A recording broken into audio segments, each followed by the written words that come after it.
नमस्कार, आप देख रहे हैं नवभारत समाचार। मैं हूं डॉक्टर नजर अंसारी। भारत सरकार की तरफ से वक्फ संशोधन बिल पास हो गया है, यानी केंद्र सरकार ने वक्फ संशोधन बिल पास कर दिया है। अभी उसे लागू करने की तारीख निश्चित नहीं हुई है, लेकिन उससे पहले ही दर्जनों पीआईएल सुप्रीम कोर्ट में दाखिल हो गई हैं, कुछ तो नेताओं की तरफ से और कुछ धार्मिक रहनुमाओं की तरफ से।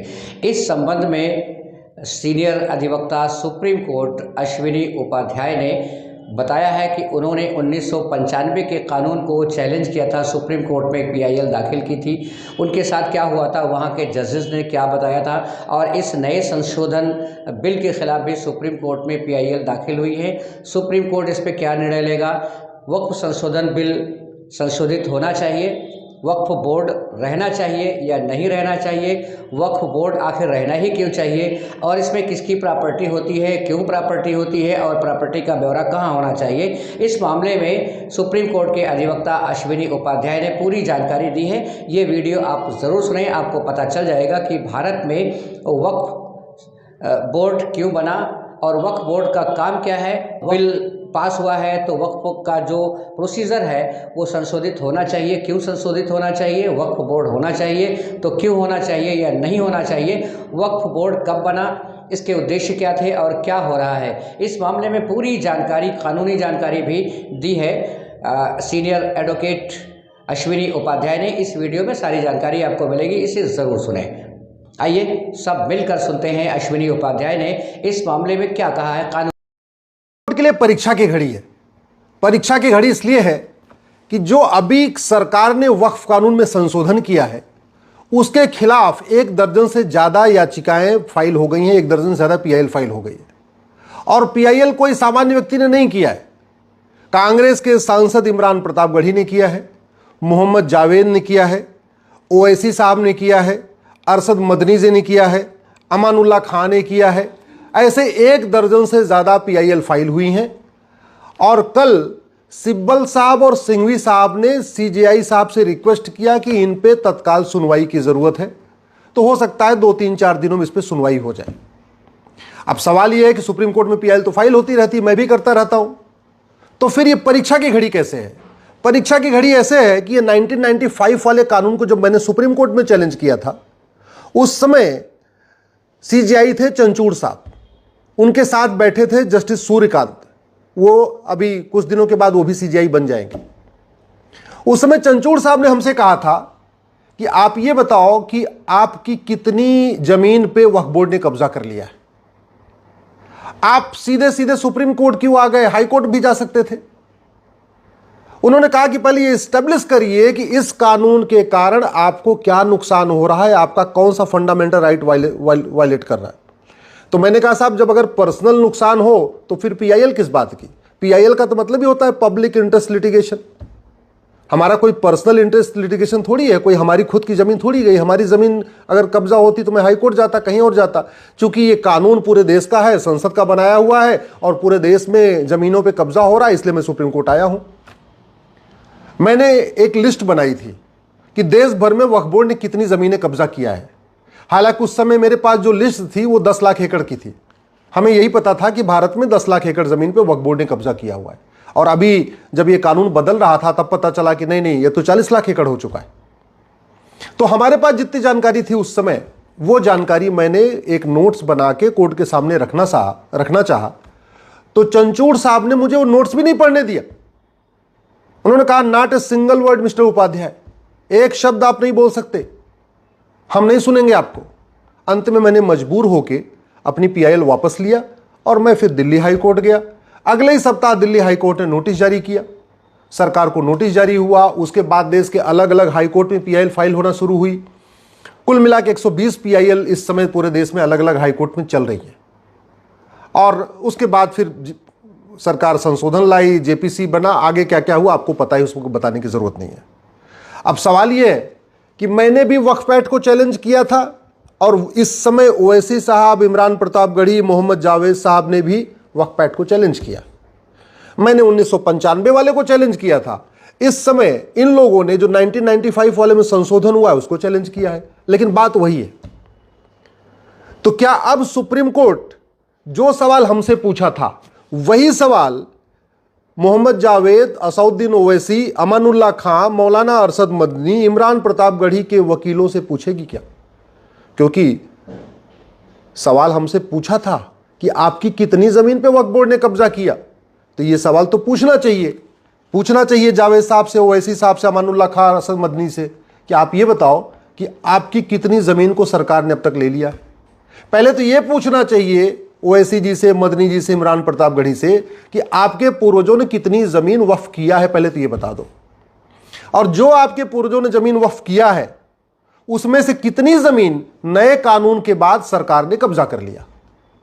सवाल यह भी होना चाहिए कि क्या संसद के द्वारा बनाए गए कानून को सुप्रीम कोर्ट में चैलेंज कर सकता है क्या?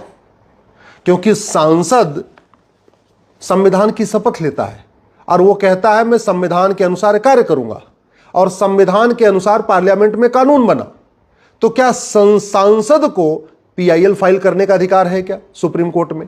और दूसरा, क्या सांसद को वकालत करने का अधिकार है क्या? क्योंकि सिब्बल साहब भी वकील हैं और सिंघवी साहब भी वकील हैं। मैं इसलिए पूछ रहा हूं कि एक कांस्टेबल भी अपनी नौकरी के दौरान दूसरा काम नहीं कर सकता, चाहे वो थानेदार हो, चाहे हवलदार हो, चाहे वो पेशकार हो, चाहे तहसीलदार हो, चाहे कलेक्टर हो या कप्तान हो। अरे बाकी तो छोड़ो, लॉ कॉलेज का प्रोफेसर भी जब तक नौकरी में है दूसरा काम नहीं कर सकता, जब तक उसको वेतन सरकार से मिल रहा दूसरा काम नहीं कर सकता। इवन टीचर को भी प्राइवेट कोचिंग खोलने का अधिकार नहीं, जबकि जो स्कूल है वो तो 5-6 घंटे ही चलता है, फिर भी सरकार ने नियम बना रखा है कि नहीं, जो सरकारी स्कूल का टीचर है वो कोचिंग नहीं चला सकता। सरकारी डॉक्टर अपनी क्लिनिक नहीं चला सकता, हॉस्पिटल नहीं खोल सकता, ये नियम है। तो फिर सांसद और विधायक जिनको वेतन भत्ता, गाड़ी, बंगला सब कुछ मिलता है अच्छा कानून बनाने के लिए, जब तक वो सांसद हैं, जब तक वो विधायक हैं, जब तक वो वेतन ले रहे हैं, जब तक वो भत्ता ले रहे हैं, जब तक सरकारी गाड़ी का यूज कर रहे हैं, क्या उनको कोई भी दूसरा काम करने की छूट मिलनी चाहिए? क्या उनको वकालत करने की छूट मिलनी चाहिए? मुझे लगता है सुप्रीम कोर्ट को एक बार इस पे भी ध्यान देना चाहिए। सवाल एक बात यह भी है कि क्या जैसे हमसे सुप्रीम कोर्ट ने कहा था कि आप हाई कोर्ट क्यों नहीं गए, सीधे सुप्रीम कोर्ट क्यों आए, क्या यही सवाल अब सिब्बल साहब से, सिंघवी साहब से पूछा जाएगा? तो क्या यही सवाल इमरान प्रतापगढ़ी, मोहम्मद जावेद, अरशद मदनी, ओवैसी साहब से पूछा जाएगा? और अब तो ज्यादा पूछना बनता है, इसलिए पूछना बनता है कि सुप्रीम कोर्ट कई बार कह चुका है कि अगर किसी मामले पे देश की अलग अलग हाई कोर्ट में मैटर पेंडिंग है तो कायदे से वो मैटर पहले हाई कोर्ट चलना चाहिए और फिर सुप्रीम कोर्ट आना चाहिए। जब 120 पीआईएल फाइल हो गई सुप्रीम कोर्ट में, अलग अलग देश के हाई कोर्ट में, तो मैंने एक ट्रांसफर पिटीशन फाइल किया था, और वो ट्रांसफर पिटीशन भी जस्टिस सूर्यकांत साहब की बेंच में लगी थी। तब उस समय जस्टिस सूर्यकांत साहब ने कहा था कि काम करिए, पहले किसी एक हाई कोर्ट का फैसला आने दीजिए, फिर देखेंगे क्या करना है। अभी ट्रांसफर पिटीशन भी एक्सेप्ट नहीं किए। तो अब तो देश भर में 120 पीआईएल फाइल पेंडिंग पड़ी हुई है, हैदराबाद में भी पेंडिंग है, मुंबई में भी पेंडिंग है। सारी ऐसी देश की कोई हाई कोर्ट नहीं है जहां 1-2 पीआईएल पेंडिंग नहीं है वक्फ एक्ट के खिलाफ। और नए वाले जो आ रहे हैं ये भी वक्फ एक्ट के खिलाफ आ रहे हैं। बस हम पुराने वाले कांग्रेस वाले जो कानून था 1995 का, हमने उसको चैलेंज किया, ये लोग जो अभी नया वाला संशोधन है उसको चैलेंज किया। तो अब ये देखना है कि क्या सुप्रीम कोर्ट इन लोगों को, ओवैसी साहब को, इमरान प्रतापगढ़ी को, मोहम्मद जावेद को, मदनी साहब को, ये कहती है कि काम करो, अपने हाई कोर्ट जाओ, वहां पहले से मामला पेंडिंग है, वहीं जाके पहले अपनी बहस करो, और जब किसी हाई कोर्ट का फैसला आ जाएगा तब सुप्रीम कोर्ट हम देखेंगे। सुप्रीम कोर्ट क्या करता है बहुत जल्दी क्लियर हो जाएगा। क्या सुप्रीम कोर्ट का जो स्टैंड मेरे लिए था वही स्टैंड ओवैसी, मदनी, इमरान प्रतापगढ़ी के लिए रहेगा? क्या जब मेरे जैसा एक छोटा सा वकील बहस कर रहा था, सुप्रीम कोर्ट का वही स्टैंड जब सिब्बल साहब बहस करेंगे, सिंघवी साहब बहस करेंगे, तब भी वही रहेगा? देखना है, 2-3 दिन में क्लियर हो जाएगा। अब बात आती है कि ये वक्फ जो है प्रॉपर्टी, ये हो क्या रहा है? लॉजिक क्या दी जा रही है कि जो मुगलों की प्रॉपर्टी थी वक्फ प्रॉपर्टी हो गई। तो मैं ये पूछना चाहता हूं, क्या जहां तक भगवान श्री राम ने राज किया था वो सारी प्रॉपर्टी हिंदुओं की है क्या? क्योंकि जहां तक भगवान श्री राम ने राज किया था उसमें अब तक 25 देश बन चुके हैं, तो उन फिर 25 देशों की पूरी प्रॉपर्टी हिंदुओं की होनी चाहिए। क्या जहां तक भगवान भरत ने राज किया था वो सारी प्रॉपर्टी हिंदुओं की है क्या? क्या जहां तक राजा युधिष्ठिर ने राज किया वो सारी प्रॉपर्टी हिंदुओं की है क्या? क्या जहां तक चंद्रगुप्त ने राज किया वो सारी प्रॉपर्टी हिंदुओं की है क्या? क्या जहां तक सम्राट अशोक ने राज्य किया क्या वो सारी प्रॉपर्टी सनातनियों की है क्या? मैं इसलिए पूछ रहा हूं कि अगर राजा के हिसाब से फॉर्मूला चलेगा फिर तो मुगलों से शुरू क्यों करना चाहिए, थोड़ा मुगलों के पीछे शुरू करना चाहिए। और जहां पे युधिष्ठिर ने राज किया, भरत जी ने राज किया, भगवान श्री राम ने राज किया, चंद्रगुप्त ने राज किया, अशोक ने राज किया, वहां तो 25 देश बन चुके हैं, फिर तो 25 के 25 देश पूरा हिंदुओं के होने चाहिए, वो सारी प्रॉपर्टी हिंदुओं की होनी चाहिए।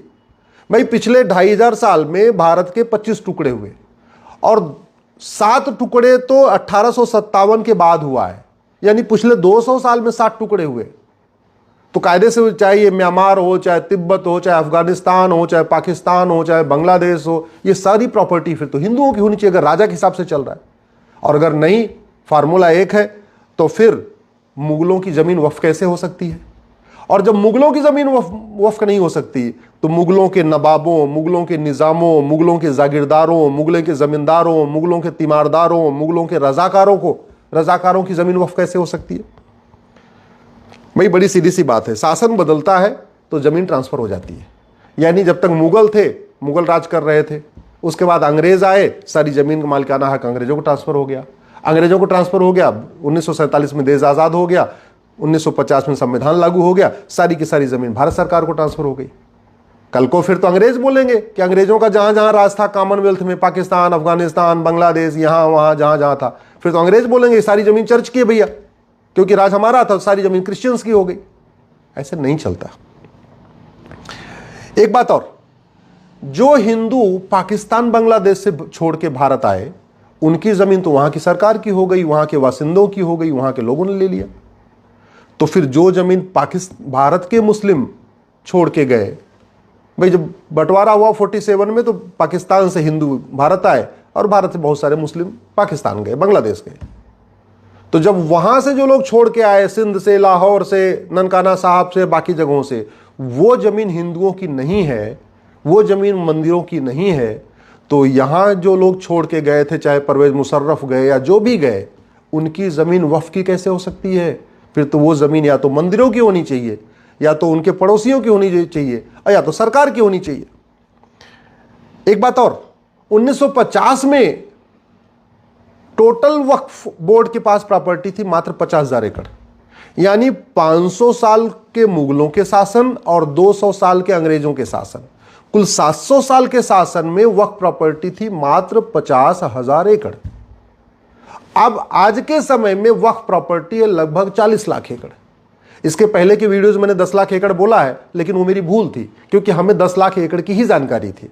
ये 40 लाख एकड़ की जानकारी अभी मुझे हुई है, जब ये वक्फ कानून बदला जा रहा था, तब गृह मंत्री जी ने बताया कि 39 लाख एकड़, और जो उन्होंने 39 लाख एकड़ बताया है उसमें केरल और बंगाल का डाटा नहीं है। तो अगर केरल और बंगाल का डाटा आ जाएगा तो मैं मान के चल रहा हूं 1 लाख एकड़ और बढ़ जाएगा, यानी 40 लाख एकड़। और वैसे भी जब 1950 के पहले तक की जमीन थी, उसके पहले भी कानून चल रहे थे। ये सिविल प्रोसीजर कोड तो 1858 में बन गया था, तो अगर जिन लोगों को वक्फ करना था, जमीन दान करना था, वो सिविल प्रोसीजर कोड का पालन करते। ये सोसाइटी रजिस्ट्रेशन एक्ट 1860 में बन गया था, तो जिन लोगों को अगर वास्तव में दान करना था, हिंदू दान करते थे, तो अपनी जमीन 1860 वाले सोसाइटी रजिस्ट्रेशन एक्ट में रजिस्टर कराते थे। उसके बाद चैरिटेबल ट्रस्ट एक्ट 1920 में बन गया, तो जिन हिंदू, जैन, बौद्ध, सिख ने कुछ दान करना था तो उन्होंने यहां रजिस्टर कराया। मुझे समझ में नहीं आ रहा है, हिंदू, जैन, बौद्ध, सिख सब लोगों ने अपनी जमीन को ट्रस्ट एक्ट में रजिस्ट्रेशन कराया, ये 1920 वाले में, सोसाइटी रजिस्ट्रेशन एक्ट में 1860 वाले में रजिस्ट्रेशन कराया, सिविल प्रोसीजर कोड 1858 का था, इसको फॉलो किया। तो मुस्लिम्स ने क्यों नहीं किया? सब अंग्रेजों का कानून फॉलो कर रहे थे, मुस्लिम्स क्यों नहीं कर रहे थे? चलो मान लेते हैं भाई, ठीक है, पढ़े लिखे नहीं थे, उनको नहीं थे। लेकिन 1950 के बाद तो संविधान लागू हो गया, और संविधान लागू हो गया उसके बाद तो मुंह जबानी कोई भी चीज होती नहीं थी, कोई भी चीज मौखिक नहीं होती थी, हर चीज लिखित में होती थी। तो जब 1950 के पहले की 50,000 एकड़ जमीन बाहर निकाल भी दे, चलो मान लेते हैं भैया ठीक है, तो जो बाद में 39.5 लाख एकड़ जमीन बढ़ गई, वो तो बाकायदा कागज दिखा के हुई होगी, बाकायदा रजिस्टर करा के हुई होगी, क्योंकि भारत स्वतंत्र हो चुका था, नियम कानून बन चुका था, सबको जो कुछ भी दान करना था बाकायदा रजिस्टर में करना था, लिखित में करना था, गवाहों के साथ करना था। फिर मौखिक में क्या हो गया? इसलिए मेरा मानना है अब समय आ चुका है इन विषयों पे चर्चा हो, गंभीरता के साथ चर्चा हो, और इसलिए मैं कहता हूँ वक्फ एक्ट में संशोधन नहीं होना चाहिए, वक्फ एक्ट पूरा का पूरा ख़त्म होना चाहिए। One nation one charity code होना चाहिए, one nation one property code होना चाहिए, one nation one endowment code होना चाहिए। हिंदी में कहेंगे समान दान संहिता, समान धर्मस्थल संहिता, समान संपत्ति संहिता होनी चाहिए, क्योंकि भारत का संविधान मजहब के आधार पर कोई नियम कानून बनाने की इजाज़त नहीं देता। एक बार वक्फ बोर्ड तो फिर भी बन सकता है, वक्फ ट्रिब्यूनल तो मजहब के आधार पर हो ही नहीं सकता, बिल्कुल नहीं हो सकता, क्योंकि ट्रिब्यूनल कोर्ट का काम करता है और कोर्ट मजहब के आधार पर नहीं होती है। भारत में 20 ट्रिब्यूनल है, इनकम टैक्स ट्रिब्यूनल है, नेशनल ग्रीन ट्रिब्यूनल है, एनजीटी है, सेल टैक्स ट्रिब्यूनल है, जीएसटी ट्रिब्यूनल है, बहुत ट्रिब्यूनल है। एक भी ट्रिब्यूनल मजहब के आधार पर नहीं है, फिर वक्फ ट्रिब्यूनल क्यों? खत्म होना चाहिए। संविधान मजहब के आधार और जमीन का फैसला हमेशा रेवेन्यू कोर्ट करती है। सबके ज़मीन का फैसला रेवेन्यू कोर्ट में हो रहा है, तो फिर मुगलों के ज़मीन का फैसला वक्फ ट्रिब्यूनल में क्यों होगा? मेरा मानना है इस पे गंभीरता के साथ जांच होनी चाहिए। और वैसे भी एक तरफ तो कहते हैं मुस्लिम गरीब है, मुस्लिम गरीब है तो फिर दान कर किसने दिया? ओवैसी साहब बता नहीं रहे कि उनके पूर्वजों ने कितना वक्फ किया, मदनी साहब बता नहीं रहे कि उनके पूर्वजों ने कितना वक्फ किया, इमरान प्रतापगढ़ी बता नहीं रहे कि उनके पूर्वजों ने कितना वक्फ किया, मोहम्मद जावेद बता नहीं रहे उनके पूर्वजों ने कितना वक्फ किया, बुखारी बता नहीं रहे उनके पूर्वजों ने कितना वक्फ किया। वैसे बुखारी साहब बुखारा से आए थे तो उनको तो वक्फ का अधिकार ही नहीं, यहाँ की 1 इंच जमीन पर उनका मालिकाना हक नहीं। मदनी साहब मदीना से आए थे, इसलिए भारत की 1 इंच जमीन पर उनका अधिकार नहीं बनता। ओवैसी साहब वगैरह सब विदेश से आए, इसलिए यहाँ की एक इंच जमीन पर उनका हक बनता ही नहीं है। और जिनका बनता भी है तो उनको कागज़ तो दिखाना चाहिए।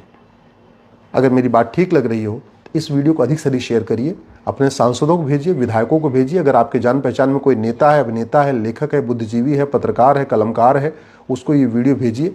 अगर आप किसी जज साहब को जानते हैं, ये वीडियो उन तक भी भेजिए, क्योंकि मामला अब परीक्षा की घड़ी की है। देखना यह है कि सुप्रीम कोर्ट ने जो स्टैंड हमारे जैसे एक छोटे से वकील के लिया, क्या वही स्टैंड सिब्बल और सिंघवी साहब जैसे बड़े वकीलों के लिए भी होता है? सुप्रीम कोर्ट ने जो स्टैंड हमारे लिए लिया, क्या वही स्टैंड ओवैसी के लिए, मोहम्मद जावेद के लिए, इमरान प्रतापगढ़ी के लिए भी लेती है? अब ये देखना है। बहुत जल्दी सुनवाई होगी, दूध का दूध पानी का पानी हो जाएगा।